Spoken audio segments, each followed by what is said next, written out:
really interesting specifically about Man and Sheila as a character and her life is that I think we see Indian women, they're either heroes or they're dormant. Like they're just normal, housewives, normal working women or whatever, or they're Rani and they're heroes always on the side of good. But she has such a like a gray area that is her life where you don't know what she is. That's and what you feel like interesting about her. Yeah. That's what is Absolutely. interesting about her. You don't come across people like that in life, It's either this is such a, I would say, beautiful character, or the things that she did. No matter, you have to leave your judgment aside for some time and see what the woman went through and all the things that she did because of love, because of her dedication to her master. It's amazing. I mean, no ordinary woman, I think, can go through so much and still say, I love him, I still love him. I mean, that's so amazing. One who's joining. I'm speaking to Manveera Sandhu, the author of Nothing to Lose. This is the biography of Man and Sheila. I think everyone knows of her, like from Wild Wild Country, but I think this is a little more from her perspective. But what I'm so excited, you have no idea. I literally, every page of your novel, I'm turning the page and just saying, what that is my only reaction, because I actually watched Wild Wild Country a long time ago. Perception of Man and Sheila was very different. Yeah. So when I started reading, I came from like a very different place, but by the end, I was convinced of one thing, that whether or not she's a fanatic, whatever it is, does not matter. She is a hustler. She's a brilliant woman. I'm not kidding. She's a badass. I would have loved to like be at least friends with her, because she seems like the friend that will handle you in every situation. She seems so capable. Exactly. Those are my thoughts are the same. She is so charming and so intriguing, that so much you can get out of this one woman. So she was the perfect person that I wanted to write about. I mean, how much more mysterious you can be to the world. You have so many facets and so many, people get surprised by your boldness, by your charm. I mean, there's so much to her. Of course, absolutely. So we'll just dive right in. I'll give a tiny intro for anyone who's joining. I'm speaking to Manveera Sandhu, the author of Nothing to Lose. This is the biography of Man and Sheila. I think everyone knows of her, like from Wild Wild Country, but I think this is a little more from her perspective. But what I loved about what you did is you peppered it with reality, like actual facts and actual updates from news. You peppered it in while she was giving her side, which I really liked. It kind of gives you a little relevance of what others might be thinking, which I really like. We'll just dive right in, okay? Because I have like 20,000 questions and you're going to be harassed by the end of the session. But okay, so first of all, I want to talk about Man and Sheila. Her actual name is Sheila. Her origins. So what really surprised me is she comes from, like, she was born in the 1950s, if I'm not wrong. Her dad was a freedom fighter, right? Yeah, her dad was a freedom fighter. Yes. Her dad was a freedom fighter, and she comes from Baroda, and a small town. And that's what surprises the most, that you're coming from such a small time and a very, humble and a simple background. And at the heights that she reached, or whatever controversy she was involved in, and such a big name in the American world and the Western world. I mean, that's what surprises about her, that she had a very simple childhood, a very simple family, so to speak. Absolutely. And what really I love about her origins is it's so, I mean, it's very inspiring, because her dad was a freedom fighter. Her mom and dad had a love marriage. So she has like this really nice, I think, perspective that she might have towards love and marriage, because I think in that time, especially as a Gujarati, I can tell you that in that time it was very uncommon to have love marriages, and to have parents who've gone through that, and especially a mom and dad who was so liberal, who was so open-minded. They were far ahead of their times, and it was a very loving family. I think she saw that love in her parents, and they were both bold and ahead of their times as they went, and it was a they fell in love and got married, and were a well-known couple in Baroda as they did their own thing. And she had that freedom from her parents and a lot of support from them. There was no there was no backwardness or anything. So they gave her the opportunity that maybe many girls in India did not get or do not get still, but they gave the kids all the freedom to explore the world.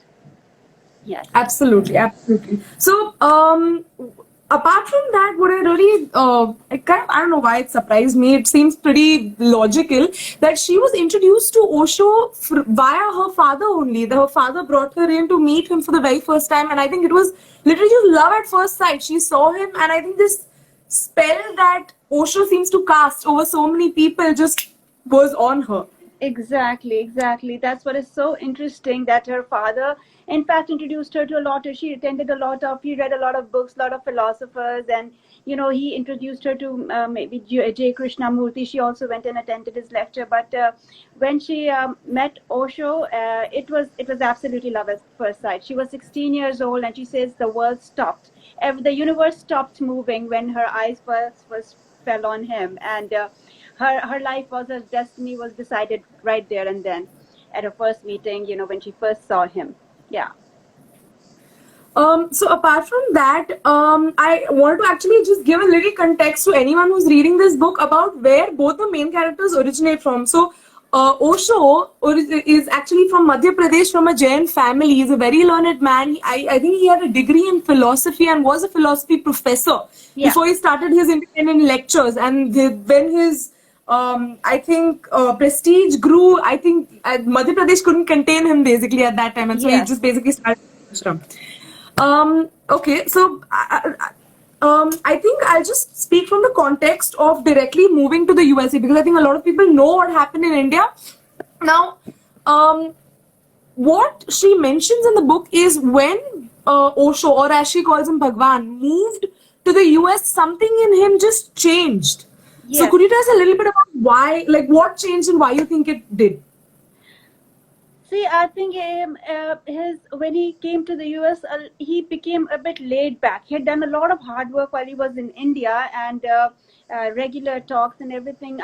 The perspective just shift happened. He was slowly, I guess, the materialism of the West or the people that surrounded him. He got very comfortable in his that he's achieved what he wanted to achieve, and he had talked enough to his sannyasins. Now it was time to just put everything on Sheila's shoulder, let her take the responsibility and take the name forward. And whereas he was kind of maybe getting tired of doing what he was doing, and he was very easy and satisfied in his okay, now I've done enough, that kind of thing. When one reaches that stage, I've done enough, and there are other things to look at now. There was too much glitter and glamour, of course, being in the US. So yeah, we can't deny that. So there are some aspects that, so the first thing actually by the end of the book, what really, my brother is actually a lover of Osho. He loves Osho's philosophy. So the moment I try to discuss the story with him, he's just like, no, okay, this is like a very different perspective. Don't say anything bad about Osho. But what I think I learned is that you have to separate the man's life from his philosophy, because I also heard a little bit more about his philosophy. It absolutely makes sense if you know that this is the speech of a genius, but you have to separate what he thought from the life he led. And I think that's the first thing I would like to say, that I mean no offense to anyone who follows Osho. Yeah. I mean no offense to anyone. It's just the life he lived, and this is my view. There's certain things that he did where, you mentioned that he started to shun his Indian followers. Once, the foreigners started streaming in and the dollars and the pounds started streaming in for him, he just sort of kind of abandoned the people who rose him to that status.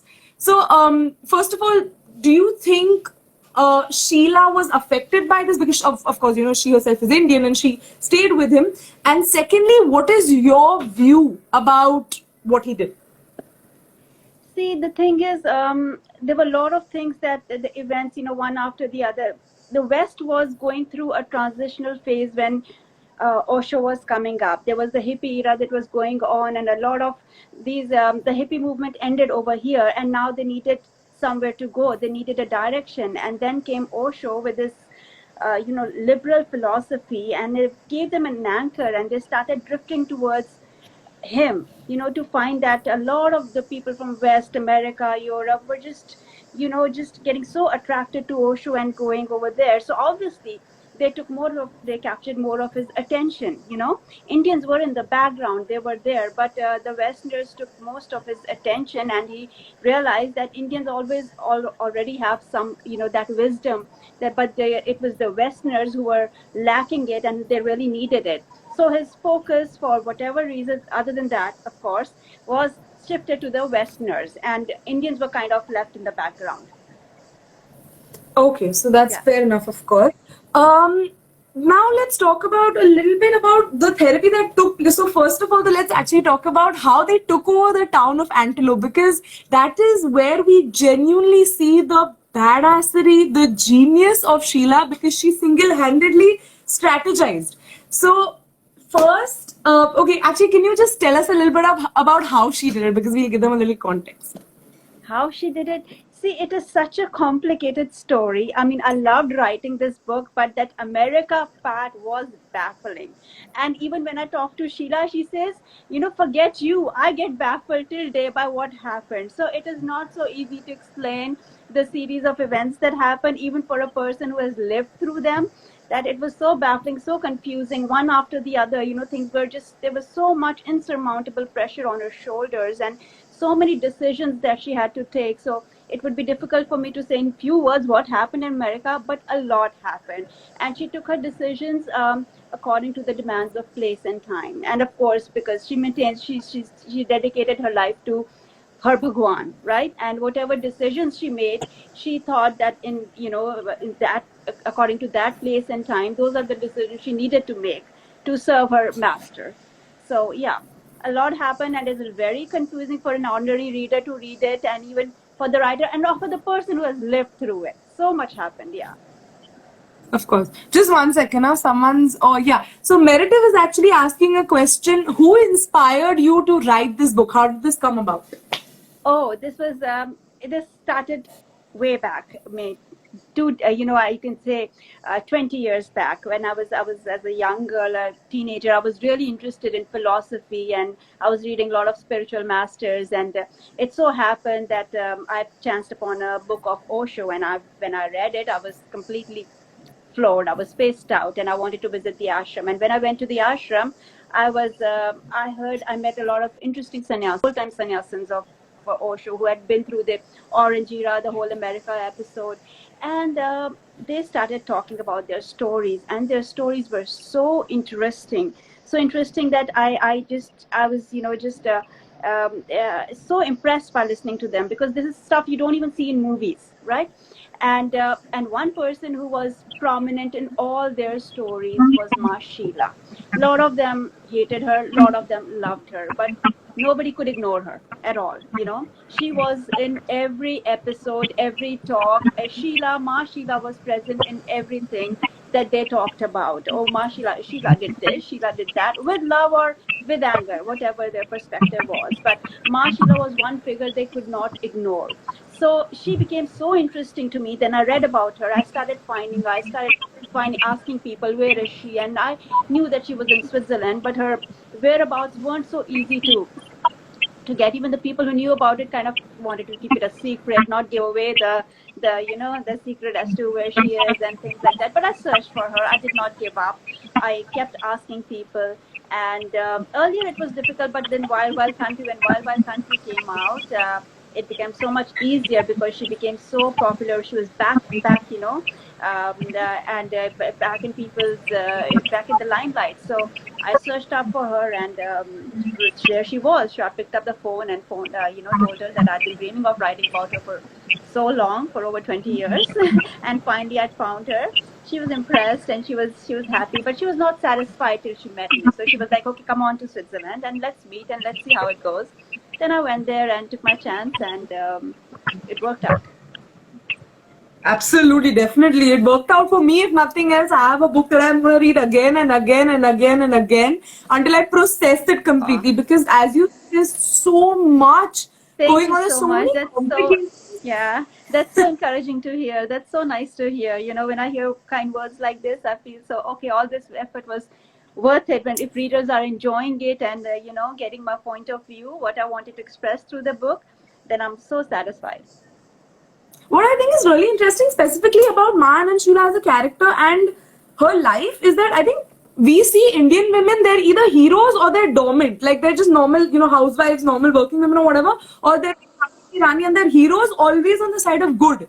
But she has such a like a gray area that is her life where you don't know what she is. That's And you what is feel like even interesting she is about figuring her. it out. That's what is Absolutely. interesting about her. You don't come across people like that in life, you know.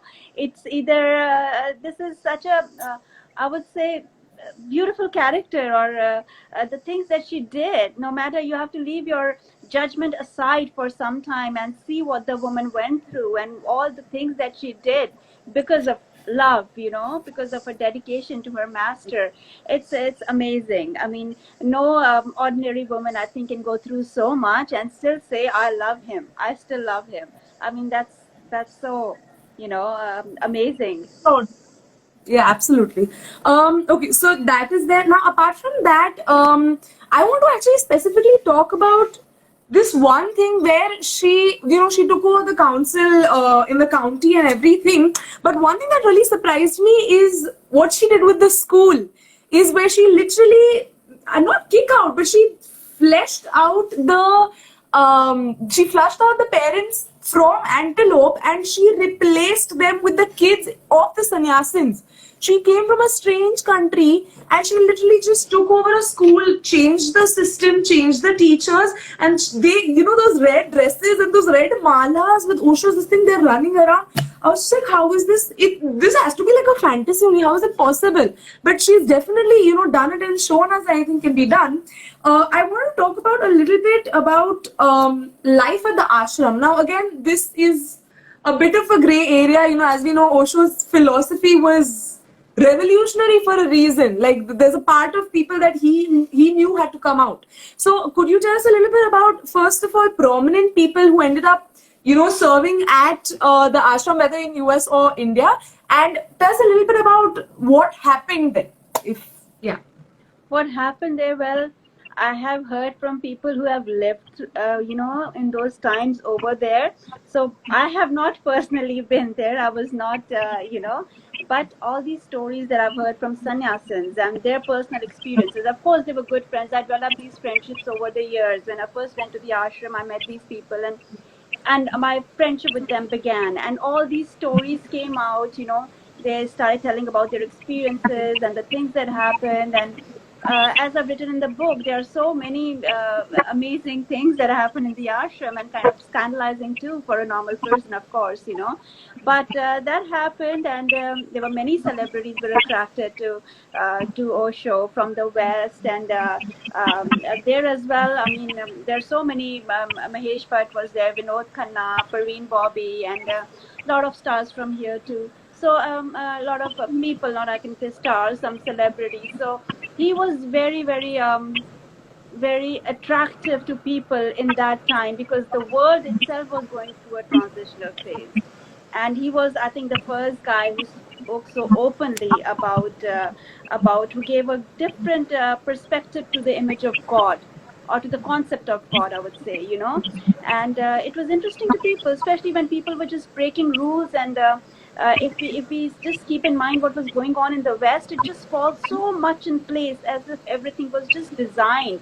And Osho was there at the right time, at the right place at the right time, and how the West needed, and they went there. So there are a lot of people who were impressed by his philosophy. Of course. So apart from that, I think over time, what I really love about Sheila's parents is that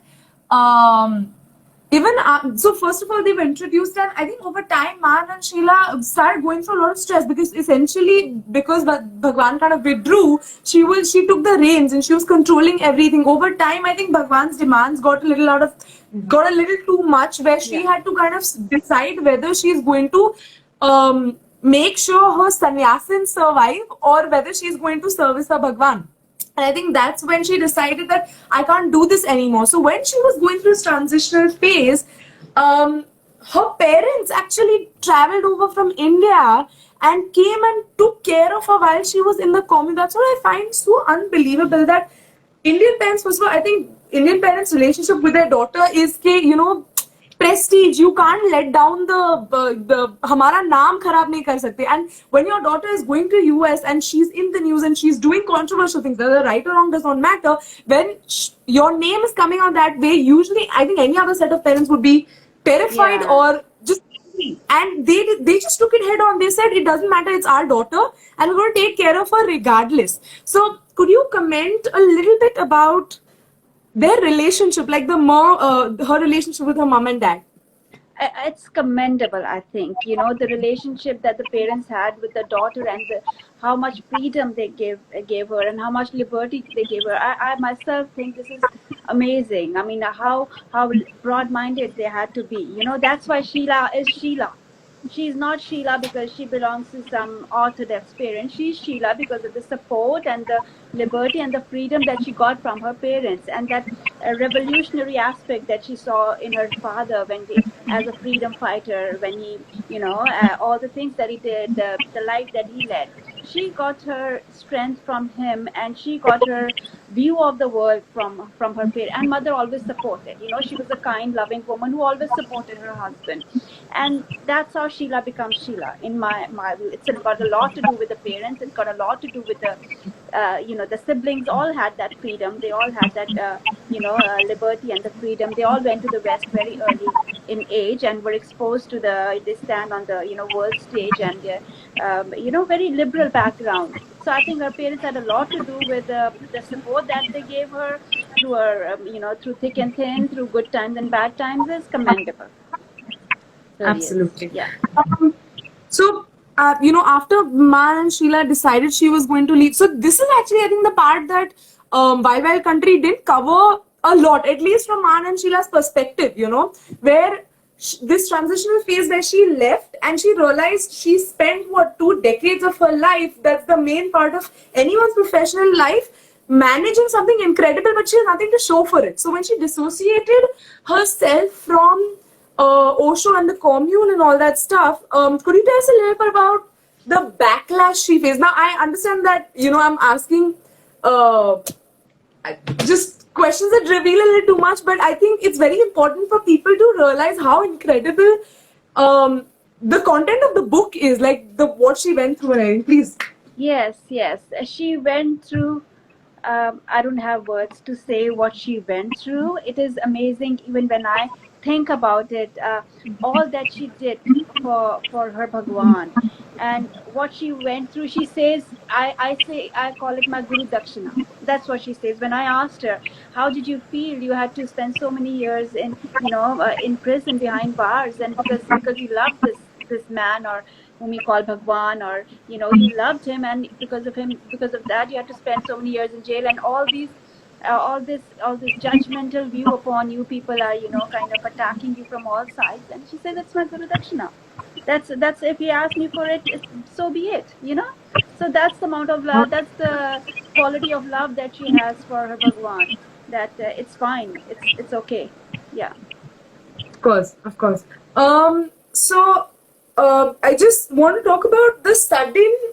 I actually want to talk about just the switch. When she left, I think there was a commune in Zurich that she went to directly after she left, and the coldness that she's faced from people who took orders from her, just saying, we were told from Antwerp that we're not supposed to talk to you, and just this sudden transition. So could you tell us a little bit about what happened there, how she dealt with that? Yes. So what happened is, when Sheila left, of course there was ashram. Now she was ostracized from the ashram because she had left and she had walked out of Bhagwan's world. Okay, and so they were.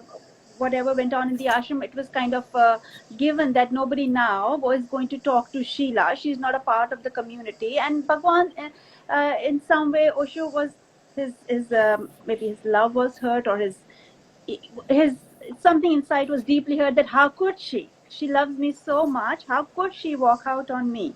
I mean, something inside was hurt. So this was kind of given that nobody in the ashram or whoever is this dedicated to Bhagwan will now not have anything to do with Sheila. So she not only she was not she has not only given up her duty, but she's left the entire world that she was used to. For 20 years, she had not lived in an ordinary world. She had not lived in an ordinary life. She had worn those clothes, and she had lived a very, the Osho life. That is not was not normal. She did not know what was normal, and suddenly she was thrown out in the cold world, and all the sannyasins had turned their back on her. So I think that is a lot to go through, especially when you're not used to living a normal, ordinary life. So I think she went through a lot there when she lost all her friends, all the people. Of course, some of her dear ones, of course, stayed with her, and in fact, a lot of staff followed her. When she walked out, some of them who were close to her, they followed her. But that was her close group. Other than that, the majority of the people were kind of, were kind of turned their back on her. Of course. So we'll kind of close with 1 2 questions. What do you think, or actually, what do you know, or what do you think is in Ma Anand Sheila's future now? Oh, it's a very different life. It's a life of service. As you know, she runs old age homes, care homes for the people, for those who are in need, the mentally challenged and the old folks. And it's when I met her, I was so impressed and so touched by, she looks after, she really looks after her patients, and gives them she's not somebody, she can't be reached or anything. She's right there next to them. She would feed them, she would listen to them, and they're kind of so dependent on her. Some of them, like, even when I was talking to her, one of them was like, oh, Sheila, she was like, they're getting jealous that she's getting close to her. We're supposed to be sitting next to her. So I saw that kind of love in them. So I think she's very attached to her patients, and she really loves them, and she gives them that care, that that personal touch that is that they need. And it's hats off to her for that, for the work that she's doing. Absolutely. I think she started again at what age? She must have started again at 35, right? Yeah. My God, to start at 35 and still, I think she owns what, 6, 7 old age homes, right? Yeah, she owns right now. Yeah, she owns a few. Yeah. It's really incredible to start at such a late age and still do so much. Just shows the work ethic that she had. It's Yeah, just she's very. In like, fact, when we went there, and she walked us through her office and the rooms of her patients, and everything is so meticulously organized. Every file, every record. I was like, wow, this is how you manage the ashram, because everything is so precisely organized. That's her. Whatever work she's doing, she's very organized and she gives her best to what she's doing. And that's what I realized when I went there, how the patients related to her and her office and her staff. And she says that she's still living in a commune, in a different kind of commune though. So for her, it's that life. Yeah. I actually really love how she's processed everything, because the kind of media match that happened in the aftermath, I think it would have made anyone bitter if you served someone for 20 years and you decided to take yourself first for one time and they just lost it on you. I would be very bitter, but she's processed it so positively that it doesn't poison her soul, which I think is so mature. Yeah, but I don't think it came easy. I'm sure she had to go through a process to. It wasn't easy to take what she went through. Of course, she says it's Guru Dakshina, but for any human being, it wasn't easy. But her soul, she took it very well, keeping in mind where she is now, what she took out the experience. What she took out the experience is really praiseworthy. And how she's put her life to. People can say anything. People can have all their judgments. See what she's doing today. The life that how much she's serving people, and look at that. It's easy to talk. It's easy to make judgments. It's easy to say things about people. But see what she's doing. Actions always speak Absolutely. louder than words, right? So her actions today, see what she's doing. Yeah. Definitely. Um, can you talk us through a little bit about what happened after? I mean, I think you were in touch with her after Wild Wild Country.